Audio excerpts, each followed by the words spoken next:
Corona की संभावित तीसरी लहर से बचने के लिए सोलन में जिला स्तरीय कोविड टास्क फोर्स की बैठक का आयोजन किया गया। बैठक की अध्यक्षता उपायुक्त सोलन कृतिका कुल्हारी ने की। उपायुक्त ने संबंधित विभाग के अधिकारियों को सख्त निर्देश दिए कि कोरोना नियमों की अवहेलना करने वालों पर सख्ती की जाए ताकि कोरोना की तीसरी संभावित लहर से बचा जा सके।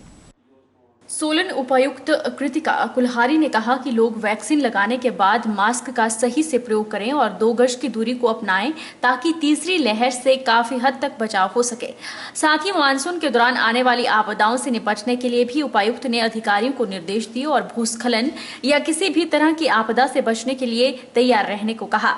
उपायुक्त सोलन कृतिका कुल्हारी ने बताया कि कोरोना की संभावित तीसरी लहर को किस तरह कम किया जा सकता है, इसके लिए नियमों का सख्ती से पालन सुनिश्चित करने के आदेश आज बैठक में अधिकारियों को दिए गए हैं।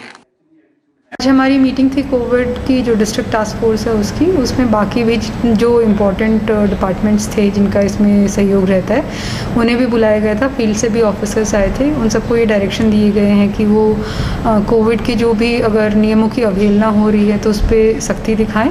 साथ ही लोगों से मास्क लगवाने के साथ साथ उनसे वैक्सीनेशन की भी अपील जारी रखें। और जो होटल्स हैं या फिर टूरिस्ट प्लेसेस हैं वहाँ पे भी SOPs का पालन हो रहा है कि नहीं उसको भी SDMs को और पुलिस को चेक करने के निर्देश दिए गए हैं। ज़्यादातर जो डिज़ास्टर रिस्पांस टीम के मेंबर्स हैं वो इस मीटिंग में प्रेजेंट थे। PWD एंड SDM से बाकी विभाग। उन्हें ये कहा गया है कि जैसे ही कहीं अगर कोई मिसहैप होता है तो उसकी इंफॉर्मेशन टाइमली हमें यहाँ पहुँचाए और जो भी अगर कोई रोड या फिर कोई और टाइप की यूटिलिटीज़ अगर बंद होती हैं तो उसे एज सून एज पॉसिबल खुलवाएं और लोगों को उसकी जानकारी भी मिले ताकि उनका समय बर्बाद ना हो। विश्व युवा कौशल दिवस पर युवा विकास सोसाइटी द्वारा संचालित माजवाला स्किल सेंटर में विश्व युवा दिवस मनाया गया।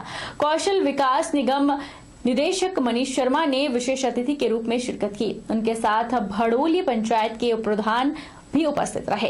बता दें कि फ्रंटलाइन वर्कर कोर्स सरकार द्वारा ज्वालामुखी में निःशुल्क करवाए जा रहे हैं। उनके बाद उन्हें प्रशिक्षण करवाया जा रहा है, साथ ही ऑन जॉब ट्रेनिंग पर भेजा जाएगा।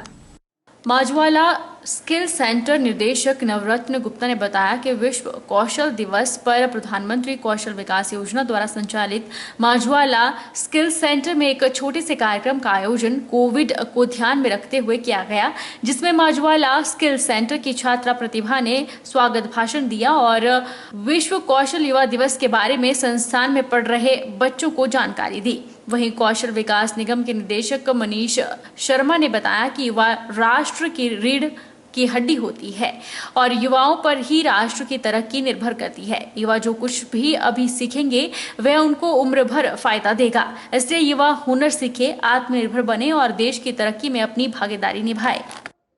मेरा ये मानना है कि किसी भी राष्ट्र की जो तरक्की है, उन्नत संस्कृति है, वो युवाओं की भागीदारी के बिना संभव नहीं है। यदि युवा दूसरों के ऊपर निर्भर रहेगा तो उस राष्ट्र की जो तरक्की है वो संभव नहीं हो सकती है।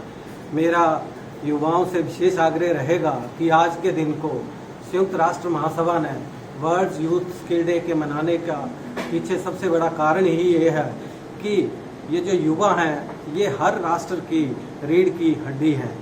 आपको ये जान करके अत्यंत खुशी होगी कि आपके ज्वालामुखी में ये हिमाचल का एक ऐसा सेंटर भी है कि जिसे अभी फ्रंट लाइन वर्कर तैयार करने के लिए यहाँ पर ट्रेनिंग दी जा रही है। उपमंडलाधिकारी नागरिक जोगिंद्रनगर डॉक्टर विशाल शर्मा ने जोगिंद्रनगर विधानसभा क्षेत्र के अंतर्गत स्थापित किए जाने वाले अटल आदर्श विद्यालय के लिए लड़भड़ोल कथौड़ पंचायत के तहत गांव पंजालग में चिन्हित भूमि का निरीक्षण किया। इस दौरान उन्होंने भूमि की उपलब्धता एवं अन्य तमाम सुविधाओं को ध्यान में रखते हुए चिन्हित भूमि का बारीकी से निरीक्षण किया और भूमिदानकर्ताओं के साथ बातचीत भी की। जोगिंद्रनगर SDM डॉक्टर विशाल शर्मा ने कहा कि अटल आदर्श विद्यालय स्थापित करने की दृष्टि से चिन्हित भूमि तमाम सुविधाओं को ध्यान में रखते हुए उपयुक्त है। उन्होंने संबंधित राजस्व विभाग के अधिकारियों को 1 सप्ताह के भीतर भूमि हस्तांतरण की प्रक्रिया को पूरा करने के निर्देश दिए। इस बीच उन्होंने जमीन दानकर्ताओं से भी बातचीत की और भरोसा दिलाया कि तमाम औपचारिकताओं को पूरा कर भूमि हस्तांतरण की प्रक्रिया को जल्द पूरा कर लिया जाएगा। इससे पहले उन्होंने तहसील कार्यालय लड़भड़ोल का भी निरीक्षण किया और तहसील कार्यालय में उपलब्ध तमाम सुविधाओं की जानकारी हासिल की। इस बीच उन्होंने तहसीलदार लड़भड़ोल को रिपेयर किए जाने वाले पटवार भवनों की जल्द सूची उपलब्ध करवाने के भी निर्देश दिए। कल हमने लड़भड़ोल तहसील की विजिट की थी, तो उसमें हमने 3 जगहों की इंस्पेक्शन की। एक तो सबसे पहले हम तहसील में गए और तहसील का जो वहाँ की व्यवस्था है उसको जांचा और वहाँ की जो समस्याएं हैं उनको जाना है, और उसमें जो भी दिशा निर्देश तहसीलदार महोदय को देने थे वो हमने दिए हैं। कुछ समस्याएं जो उन्होंने बताई हैं तहसील की, उनका निवारण जल्दी से जल्दी किया जाएगा। उसके बाद हमने अटल आदर्श विद्यालय जो बनना है उसकी साइट को हमने विजिट किया।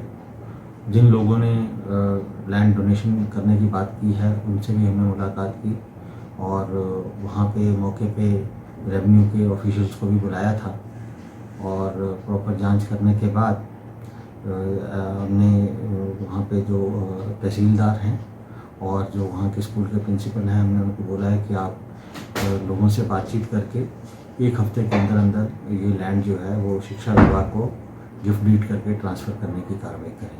जिला बिलासपुर में कोरोना काल के दौरान बेहतरीन सेवाएं देने वाली 108 एम्बुलेंस सेवा और 102 जननी एक्सप्रेस एम्बुलेंस सेवा के 3 कर्मचारियों को शुक्रवार को सम्मानित किया गया। इन कर्मचारियों को उपायुक्त बिलासपुर पंकज राय ने स्मृति चिन्ह देकर सम्मानित किया। इनमें EMT कंचन, पायलट विक्रम और कैप्टन जसविंद्र शामिल हैं। उपायुक्त बिलासपुर ने कर्मचारियों को सम्मानित करने के साथ उन्हें बधाई दी। जीवीके EMRI के जिला प्रभारी राहुल वर्मा ने बताया कि जिला बिलासपुर में सभी कर्मचारियों ने कोरोना काल के दौरान बेहतरीन कार्य किया है, लेकिन इन 3 कर्मचारियों का कार्य सबसे बेहतर रहा। उन्होंने बताया कि 108 एम्बुलेंस के माध्यम से अब तक 2627 केस कोविड संबंधी किए गए हैं, जबकि 102 एम्बुलेंस के माध्यम से अब तक कुल 5686 सैंपल इकट्ठे किए जा चुके हैं। इस अवसर पर मुख्य चिकित्सा अधिकारी डॉक्टर प्रवीण कुमार और जीवीके EMRI के प्रोग्राम मैनेजर रवि चौहान भी उपस्थित रहे। में DC ऑफिस में जो हमारे 108 और 102 के कर्मचारी हैं जिन्होंने कोरोना काल में अपनी बहुत अच्छी सेवाएं दी हैं, उनको आज DC साहब के हाथों सम्मानित किया गया। अभी तक जिला बिलासपुर में जो कोविड के केसेस 108 द्वारा किए गए हैं उनकी संख्या है 2628, और जो स्वस्थ होकर कोविड केयर सेंटर से घर गए हैं 102 के द्वारा उनकी संख्या है 468, और जो हमारे कोविड केयर सेंटर जो हमारी 102 जो हमारी सैम्पलिंग एम्बुलेंस है उसके द्वारा जो अब तक कोविड काल में जो सैंपल कलेक्ट किए गए उनकी संख्या है 5686। तो आज जो हमारे स्टाफ है, वैसे पूरे जिला बिलासपुर और पूरे हिमाचल के जो 108 और 102 के कर्मचारी हैं उन्होंने अपनी लगन से काम किया है, परंतु जो हमारे 3 परफॉर्मेंस टॉप रहे जिन्होंने अपनी ज़्यादा सेवाएं हमारी कोविड काल में दी है, जिन्होंने maximum number of cases handle किए हैं, उनको आज DC साहब के वक्त तो चला है छोटे से ब्रेक का। ब्रेक इस बार फौरन लौटेंगे, आप बने रहिए हमारे साथ।